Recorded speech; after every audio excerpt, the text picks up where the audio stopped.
সুনানে আবু দাউদের এক বর্ণনা বিষ্ণু ইসলাম বলেন, খুব চমৎকার একটি হাদিস, মনোযোগ দিয়ে শুনুন। তিনি বলেন, আনা যাঈমুন বিবাইতিন ফি রাবাদিল জান্নাতি লিমান তারাকাল মিরাআ ওয়া ইন কানা মুহিক্কান।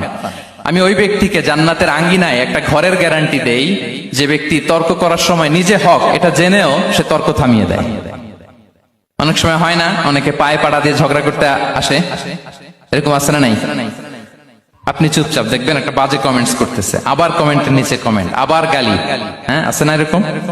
বিষ্ণু বলেন, নিজে হক এটা জানার পরেও আর যাতে তর্ক না বাড়ে, যে তর্ক থামিয়ে দেয় জান্নাতের আঙ্গিনায়, তাকে আমি একটা ঘরের গ্যারান্টি দেই। ওয়াবিবাইতিন ফি ওয়াসাতিল জান্নাতি লিমান তারাকাল কাযিবা ওয়া ইন কানা মাযিহান। আর ওই ব্যক্তিকে আমি জান্নাতের মাঝখানে একটা ঘরের গ্যারান্টি দেই যে ব্যক্তি কৌতুক করার সময়ও মিথ্যা পরিহার করে। করতেছে কৌতুক, ফান করতেছে আর কি, হি ইজ কিডিং, পান করে, কৌতুক করে, কিন্তু কৌতুকের সময় সে মিথ্যা বলে না। এই স্বভাব যাদের, তাদেরকে আমি জান্নাতের মাঝ বরাবর একটা ঘরের গ্যারান্টি দেই।